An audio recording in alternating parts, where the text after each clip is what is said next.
Muy buenas a todos y bienvenidos a un nuevo contenido de El Nido del Cuervo. Tanto el oro como la plata, aunque el oro en mayor medida, han jugado un papel central en los conflictos bélicos a lo largo de la historia, no solo como símbolos de riqueza y poder, sino también como activos estratégicos cruciales.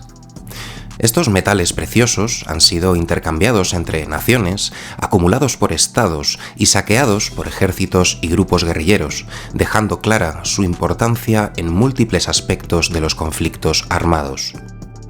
Durante las guerras, el oro y la plata se han convertido en reservas de valor universales.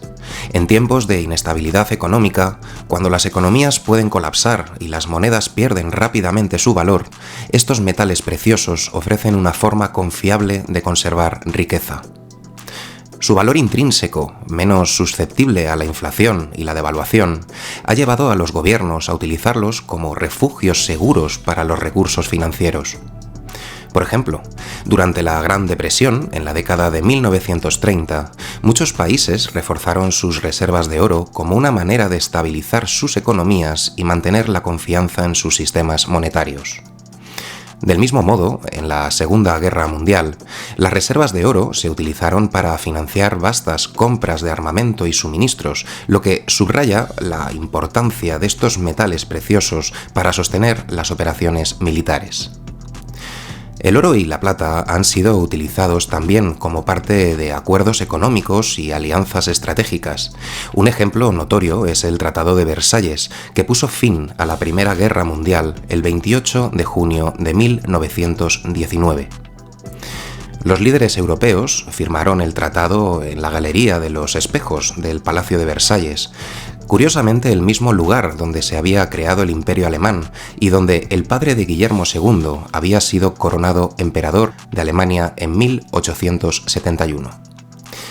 Alemania fue obligada a pagar las reparaciones de la guerra en oro, una medida que tuvo un impacto profundo en su economía y que, además, contribuyó a aumentar las tensiones políticas que precedieron a la Segunda Guerra Mundial.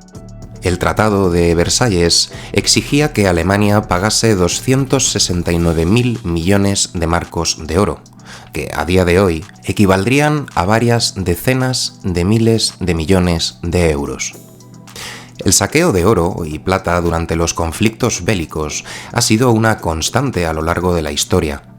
Los ejércitos victoriosos han saqueado tesoros valiosos de los territorios derrotados, como ocurrió en el saqueo de Constantinopla en 1204 durante la Cuarta Cruzada. Los cruzados, en lugar de cumplir su misión original en Tierra Santa, desviaron su rumbo y saquearon la ciudad, llevándose consigo una inmensa cantidad de oro, plata y artefactos religiosos. Durante la Segunda Guerra Mundial, entre 1939 y 1945, el oro desempeñó un papel crucial tanto en el ámbito económico como en el político. El metal amarillo fue utilizado por las principales potencias beligerantes para financiar sus esfuerzos de guerra, influir en alianzas y asegurar recursos estratégicos. A lo largo del conflicto, el oro fue clave para mantener la estabilidad financiera de los países involucrados, especialmente en un contexto donde las reservas monetarias tradicionales eran insuficientes o muy inestables. Uno de los episodios más oscuros relacionados con el oro durante la Segunda Guerra Mundial fue el saqueo sistemático por parte del régimen del Tercer Reich. A medida que la Alemania nacionalsocialista invadía y ocupaba diferentes países europeos, iba confiscando también sus reservas de oro. Tras la ocupación de Francia en 1940, los alemanes se apropiaron de grandes cantidades de oro del Banco de Francia. De igual manera, en 1938, cuando Austria fue anexionada por Alemania, evento conocido históricamente como el Anschluss, las reservas de oro del Banco Nacional de Austria fueron transferidas a Berlín. Uno de los aspectos más trágicos fue el robo de oro a individuos, especialmente a las víctimas del Holocausto. Los nacionalsocialistas se apropiaban del oro que llevaban los prisioneros, incluso, como sabéis, extraían oro de las dentaduras de los deportados en los campos de concentración. Este oro era fundido y agregado, finalmente, a las reservas del Reichsbank. Por su parte, Suiza, a pesar de ser un país neutral durante la Segunda Guerra Mundial, desempeñó un papel clave en las transacciones de oro de la Alemania del Tercer Reich. El Banco Nacional Suizo compró grandes cantidades de oro a los nacionalsocialistas, lo que permitió al régimen alemán acceder a divisas extranjeras que necesitaban para comprar materias primas y otros suministros esenciales. Esta relación con el oro alemán generó cierta controversia después de la guerra, cuando se descubrió que Suiza había facilitado la legitimación del oro robado. A pesar de la presión internacional tras el conflicto, Suiza mantuvo una actitud defensiva, aunque posteriormente acordó compensaciones con los países afectados. En el Teatro del Pacífico, durante la Segunda Guerra Mundial, se hizo popular la leyenda del oro de Yamashita, tema que ya hemos tratado en el canal y que si queréis podéis ver en el vídeo titulado Tesoros ocultos. Pues bien, esta leyenda, como digo, el tesoro de Yamashita, habla de una supuesta gran cantidad de oro y tesoros saqueados por el ejército nipón durante la guerra en los países del sudeste asiático. Según algunos relatos, este oro fue escondido en cuevas y túneles en Filipinas, más o menos hacia finales de la Segunda Guerra Mundial. Aunque no existen pruebas concluyentes de la existencia de este botín, de este tesoro, la historia refleja la importancia de los metales preciosos en las operaciones militares japonesas para financiar su expansión por Asia. Por otro lado, durante la Segunda Guerra Mundial, Estados Unidos, que mantenía grandes reservas de oro en Fort Knox, utilizó este metal como pilar para sostener su economía bélica. Durante el conflicto, Estados Unidos acumuló aún más reservas de oro a medida que los países europeos transferían sus riquezas al otro lado del Atlántico, buscando protegerlas de los alemanes. Este oro sería, posteriormente, fundamental para estabilizar la economía mundial tras la guerra. En este contexto se celebró la conferencia de la que habéis escuchado hablar más de una y de dos veces, la conferencia de Bretton Woods, en 1944, donde se sentaron las bases del sistema monetario internacional de la posguerra. El dólar estadounidense se estableció como la principal moneda de reserva global, respaldada por las enormes reservas de oro del país norteamericano.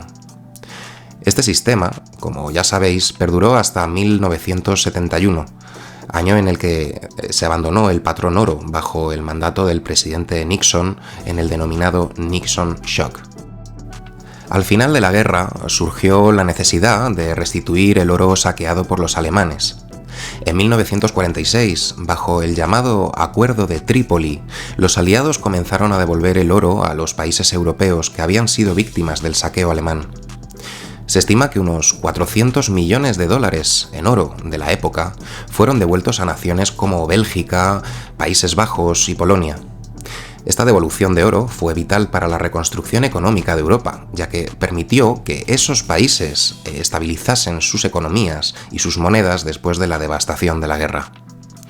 El saqueo de metales preciosos también ha sido llevado a cabo por grupos no estatales y guerrillas.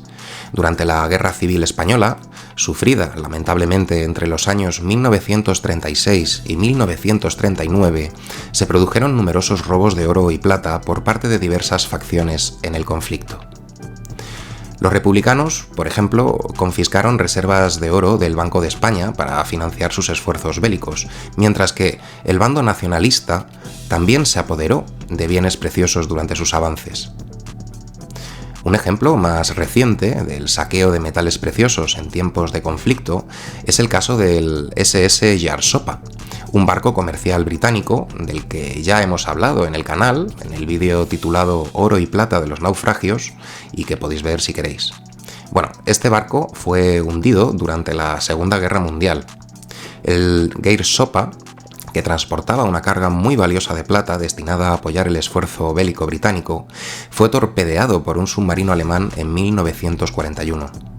El naufragio, que fue descubierto en el año 2011, reveló una carga de varias decenas de toneladas de lingotes de plata. El impacto del oro y la plata en tiempos de guerra es profundo y multifacético. La acumulación y el saqueo de estos metales preciosos han tenido consecuencias duraderas para las economías y la política global.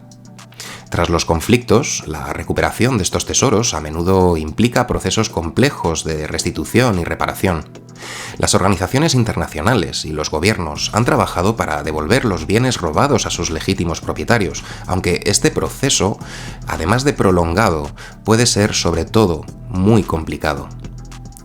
En la posguerra, las reservas de oro han jugado un papel crucial en la estabilización económica y la reconstrucción de países devastados, ayudando enormemente a la recuperación económica y fortaleciendo así nuevamente la confianza en sus sistemas financieros.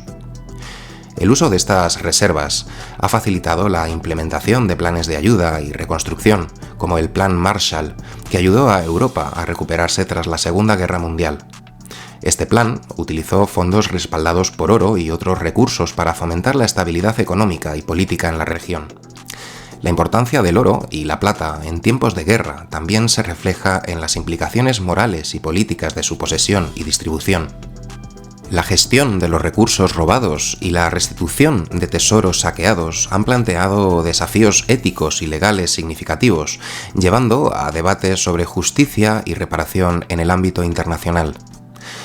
Estos procesos han subrayado la necesidad de una mayor protección y preservación del patrimonio cultural y económico, así como de la importancia de establecer mecanismos efectivos para abordar las injusticias causadas por el saqueo y la apropiación indebida de recursos en tiempos de conflicto. Para terminar, y a modo de conclusión, diremos que el oro y la plata han sido recursos estratégicos de gran valor en la dinámica de los conflictos bélicos, desempeñando roles clave en la financiación de las guerras, así como en los esfuerzos de regeneración y reconstrucción durante la postguerra.